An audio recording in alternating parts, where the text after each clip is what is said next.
Hi అండి, అందరికీ ముందుగా గుడ్ మార్నింగ్ అండి. Welcome to Kumari vlogs channel. ఇంక ఈరోజు శనివారం కదా, శ్రావణ శనివారం. వెంకటరమణమూర్తి గుడికి అయితే వెళ్ళామండి. ఇక్కడ మా ఇంటి దగ్గరలో పంజాబ్ హోటల్ దగ్గర ఉంటుంది. చాలా పురాతనమైన గుడి ఇది. చాలా బాగుంటుంది చూడడానికి. ఇంకా అక్కడికైతే దర్శనం చేసుకుందామని స్వామివారిని పళ్ళు, కాయలు, తులసిమాల అన్నీ పట్టుకొని వెళ్ళానండి. ఇంట్లో పూజ అయిపోయిన తర్వాత వెళ్ళాము. ఇంకా అక్కడ విఘ్నేశ్వరుడు అందరూ ఉంటారండి. తర్వాత జమ్మి చెట్టు, రాగి చెట్టు అన్నీ ఉంటాయి. వేప చెట్టు, రాగి చెట్టు కలిపి ఉంటుంది. కార్తీక మాసంలో అయితే గుడి ఖాళీ ఉండదండి, ఫుల్గా జనాలు ఉంటారు. ఇంకొక సోమవారిని మీరు చూసి మీకు కూడా ఆశీస్సులు ఉండాలని చెప్పి వీడియో పెట్టానండి. నచ్చితే లైక్ చేయండి ఫ్రెండ్స్. ఇంకో ఎదుర దేవుడికి ఎదురుగా విఘ్నేశ్వర స్వామి ఉన్నారు, వినాయక స్వామి. చిన్న వీడియో తీసానండి, మీరు చూస్తారని. ఇంక ఇది గుడి బయట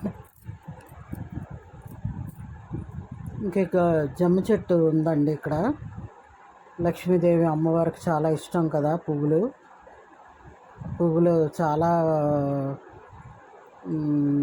సువాసన కూడా వస్తాయి. ఇంకా విడవలేదండి పువ్వులు, మొగ్గల్లా ఉన్నాయి. చెట్టుకి చాలా మొగ్గలు ఉన్నాయి, అదే చూపిస్తున్నాను మీకు.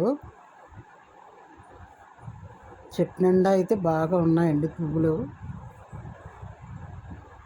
ఇది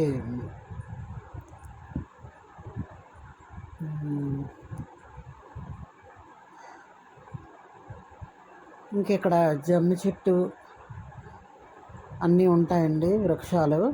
ఇక్కడ దీపారాధన చేసుకొని మనం చుట్టూ ప్రదక్షిణ చేసుకోవచ్చు. సారీ, జమ్మి చెట్టు అన్నాను, ఇది జమ్మి చెట్టు అండి. ఇందాక చూపించింది కదంబ చెట్టు. అది కదంబ పూలు, కదంబ పుష్పం అంటారు కదా, అమ్మవారికి ఇష్టమైనవి.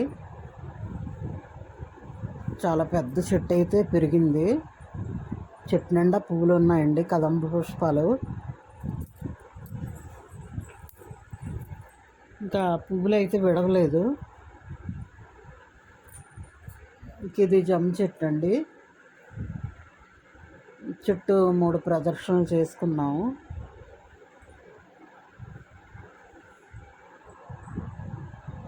చాలా పురాతనమైన గుడి అండి, చాలా ఓపెన్ ప్లేస్ ఉంటుంది. చాలా జనాలు వస్తారు కార్తీక మాసం అయితే, ఏకాదశికి ఎదున్నో ఖాళీ ఉండదు టెంపుల్.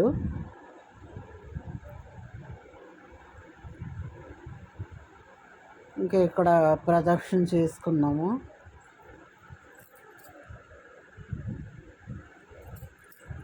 మూడు వారాల నుంచి వెళ్దాం అనుకుంటున్నాను, అసలు అవ్వట్లేదండి గుడికి. ఈ వారం అయితే స్వామి అనుగ్రహించారు ఇలాగా వెళ్ళి దర్శనం చేసుకోవడానికి.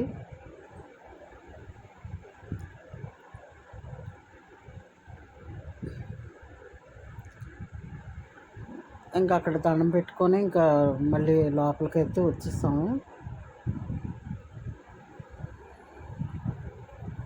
ఇంకా విఘ్నేశ్వరుడు గుళ్ళు అవి ఉంటాయి ఇక్కడ. అక్కడ స్వామిని దర్శించుకొని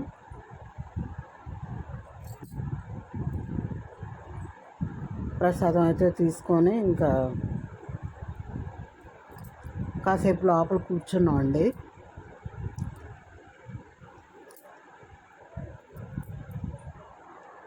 ఇంకా శ్రావణ మాసం కూడా కార్తీక మాసంలా పవిత్రమైన మాసం కదా. అన్ని పండుగలు ఇంకా వస్తున్నవి, వినాయక చవితి అన్నీ వస్తాయి. ఇంకా ఇదిగోండి ఇక్కడ బయటకు వచ్చేసాము.